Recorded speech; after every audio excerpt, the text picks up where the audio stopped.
Lord, pawiin po ninyo ang mga pagkauhaw namin sa buhay.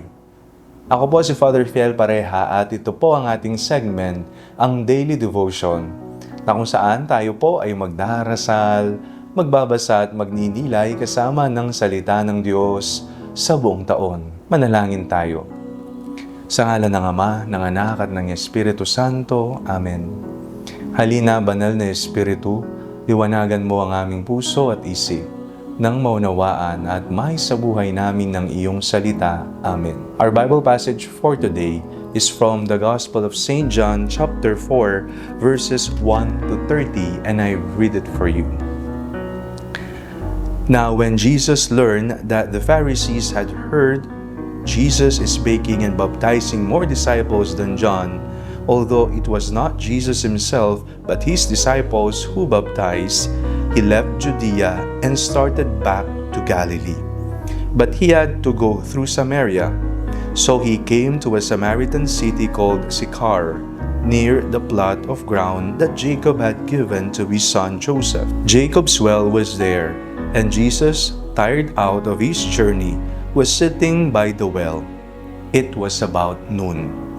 A Samaritan woman came to draw water, and Jesus said to her, "Give me a drink." His disciples had gone to the city to buy food. The Samaritan woman said to him, "How is it that you, a Jew, ask a drink of me, a woman of Samaria?"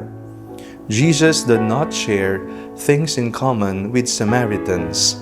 Jesus answered her, "If you knew the gift of God and who it is that is saying to you, 'Give me a drink,' you would have asked him, and he would have given you living water."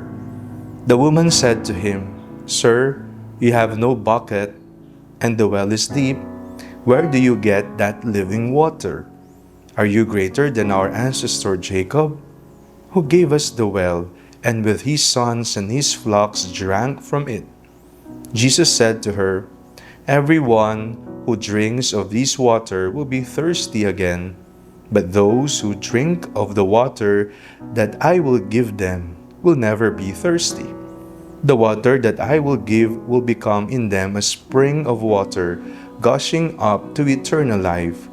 The woman said to him, "Sir, give me this water so that I may never be thirsty or have to keep coming here to draw water."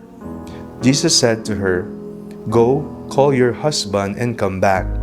The woman answered him, "I have no husband." Jesus said to her, "You are right in saying, 'I have no husband,' for you have had 5 husbands, and the one you have now is not your husband. What you have said is true." The woman said to him, "Sir, I see that you are a prophet. Our ancestors worship on this mountain, but you say that the place where people must worship is in Jerusalem." Jesus said to her, "Woman, believe me, the hour is coming when you will worship the Father neither on this mountain nor in Jerusalem. You worship what you do not know. We worship what we know, for salvation is from the Jews. But the hour is coming, and is now here, when the true worshippers will worship the Father in spirit and truth, for the Father seeks such as these to worship Him. God is spirit, and those who worship Him must worship in spirit and truth." The woman said to him, "I know that Messiah is coming, who is called Christ. When He comes, He will proclaim all things to us." Jesus said to her, "I am He, the one who is speaking to you." Just then His disciples came. They were astonished that He was speaking with the woman, but no one said, "What do you want?" or "Why are you speaking with her?" Then the woman left her water jar and went back to the city. She said to the people, "Come and see a man who told me everything I have ever done. He cannot be the Messiah, can he?" They left the city and were on their way to Him. Medyo mahaba po ang ebanghelyo na ating binasa ngayong araw na ito.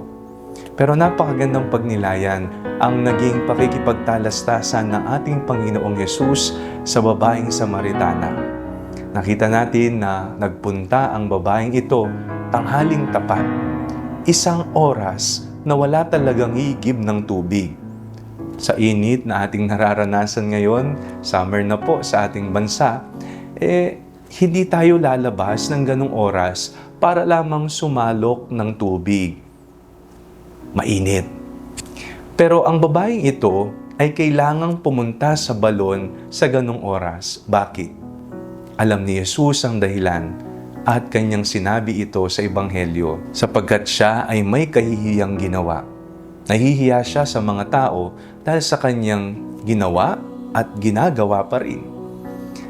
Natuklasan na wala siyang asawa sapagkat napakarami na niyang nakasama sa buhay. At ang oras na iyon, ang tanging panahon para siya'y makasalok ng tubig.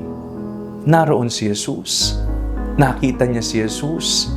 Nakatagpo niya ang Diyos. Maaring tingnan natin ang pagsalok niya bilang literal na pagkuha ng tubig. Ngunit sa malalim na paraan, tingnan din natin ang kanyang pagkauhaw sa buhay.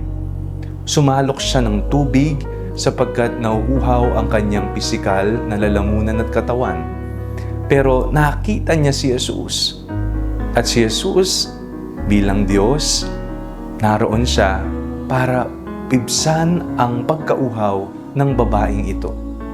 Hindi lamang literal, kung hindi si Jesus mismo ang buhay na tubig ang papawi sa pagkauhaw ng kanyang buhay na matagal na niyang hinahanap-hanap. Tanungin natin ang ating sarili.